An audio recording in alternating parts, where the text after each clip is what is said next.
Yes, people, and welcome back to another video on the Bridge YouTube channel where we bring you all things Chelsea. I'm your host, the Bridge T58, here to give you the preview for Chelsea versus Luton Town at 12:30 at, I think, if I'm not mistaken, Luton Town. So there will be Luton Town Park.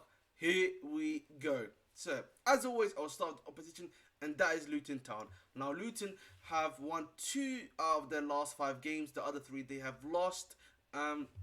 In regards to their form, they've actually won their last 2 games. One against Sheffield United, and I believe the other that they won was against Brentford, if I'm not mistaken. So yeah, man, they're clearly doing good. They're currently on 15 points with a game in hand against Everton, even though Everton do have a 10-point deduction, of course, but they have a game in hand with them, and that could actually, if they win the game in hand, which is against Bournemouth, obviously because of the sad cardiac arrest of the centre back, hopefully he's getting better and well.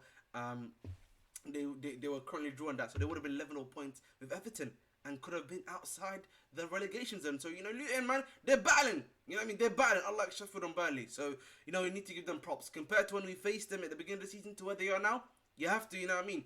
You gotta give them a little round of applause for them. You know what I'm saying? So listen, you gotta show love to these relegated sides, as they say. But obviously, who's been playing well for them? Definitely, I would say Adebayo is one of them. Their striker, if I'm not mistaken, has been doing quite well, holding up play, doing stuff like that.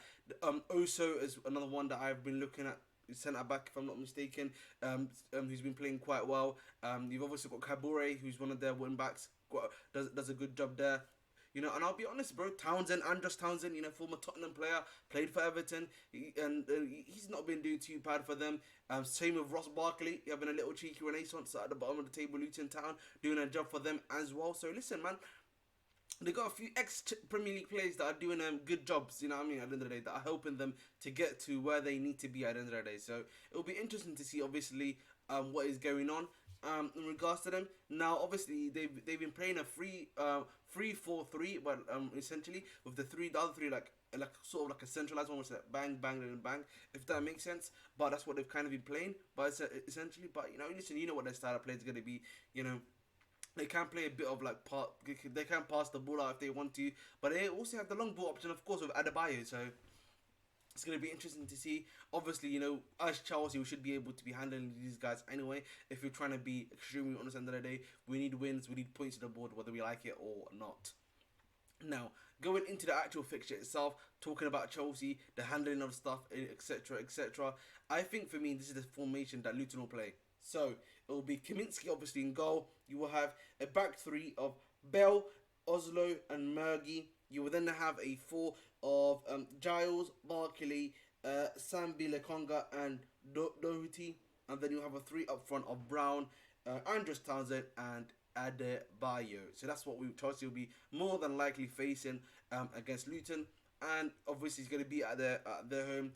Obviously, home crowd for them. It's going to be putting a lot of pressure. We've seen, obviously, with Liverpool drawing there, with Arsenal barely being able to beat them. It's going to be a very good, very big banana skin fixture, particularly at 12:30 on a Saturday. It don't get easy, man. It don't get easy. That's all I'm going to have to say to you, man, for sure. Now, let's switch over to the side of Chelsea. Now, we do know, obviously, that Cole Palmer back for this game. Raheem Sterling back for this game. Obviously, because of the fact that, with these, man, they had a yellow card suspension because of their stupid yellow cards they took against Wolves. But they're back in the lineup. In regards to injury, we know Lavia has a knock on his thigh, which he may or may not, which we don't know if he's recovered from yet, but we know that for sure.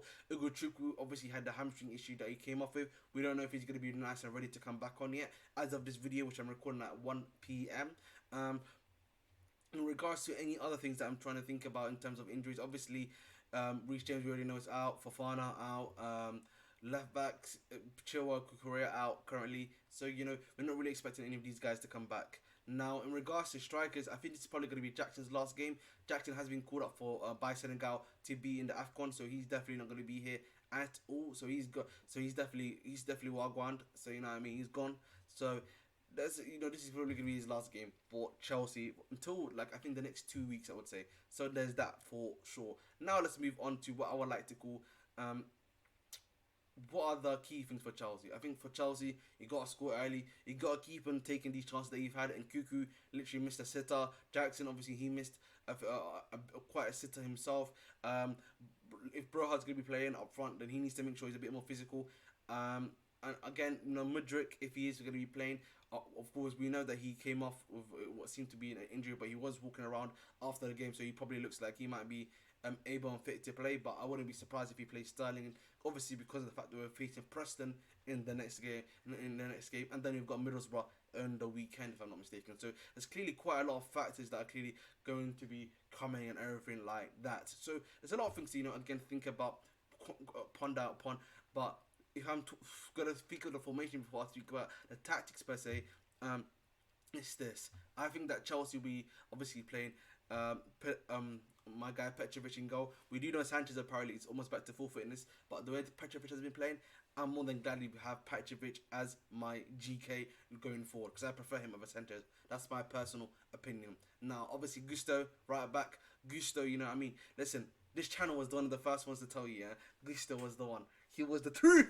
And I'm telling you, this season, yeah, he's taking chains. That's all I'm going to say. So he's taking chains. But hey, Gusto obviously right back. I do believe we'll probably continue to play that back two of Disasi and Badiashile. You would then have a left back of Cole, I'm afraid. He's never played in Max left back, so that is what it is. I think we'll still continue with Caicedo and Gallagher in the pivot. I think Nkuku keeps his spot in the cam role, and I wouldn't be surprised if we get a change of wingers. So we'll have Palmer on the right, Sterling on the left, and then Nicholas Jackson up front. So that's probably what we're going to be playing. The reason why I haven't played Mudryk there is because I think he's probably going to have that knock on, and he's probably going to try to protect it for Preston and Middlesbrough. Now, going forward into Chelsea itself, I think there's a few things that we need to personally consider. That is that first and foremost, we need to score a chance, I've said before. Secondly, we need to make sure we're defensively astute. I know Bailey shows a bit low in confidence, and I think part of it is because of that again, what I talk about, the style of play and the way we're not protecting Badiashile himself, which is not nice at all. Again, by the manager himself and the way we played, so it's not helping Badiashile out at all. Disasi, obviously, he didn't have not so great game in the previous game, but listen, I'm confident in Disasi.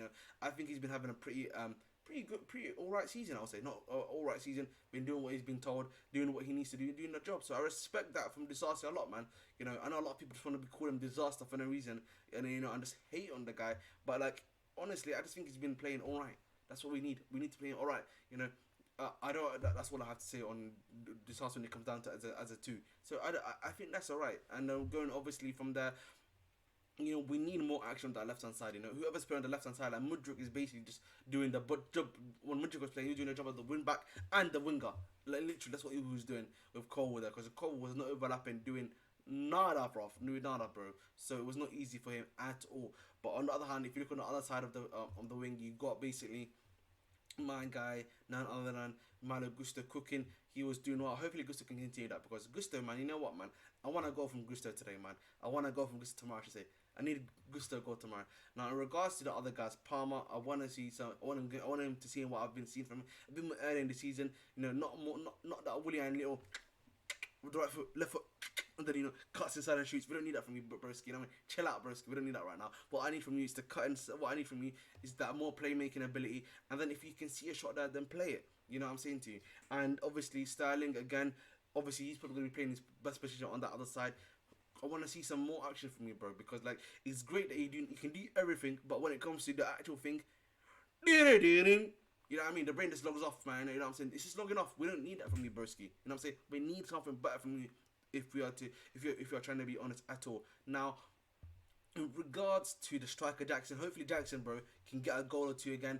And listen, get a goal or two, leave off on a high, and get into AFCON, bro, and win the AFCON. You know what I mean? Senegal, that's my money. My money's on either Senegal, Ivory Coast, or Morocco. One of those three, in my opinion. And Algeria. Sorry, those four are my one. Nigeria, bro, they're getting hooked by crook into that thing, into that group stage because of the 3 places, but we move on that one still. But at the end of the day, guys, if I'm trying to be well and truly honest, yeah, There's another person I'm not speaking about. That's my boy Noni Madueke.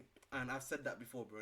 He's not playing, bro. Okay, guys, he's played only 190 minutes. Yeah, he got the pen to score the goal. What is making you think that he's gonna play in the next game? He didn't do that for Madueke. He came on and scored the winner against Carabao Cup. And people saying he has to start next game. Yes, he's not starting next game, bro. He's on the bench.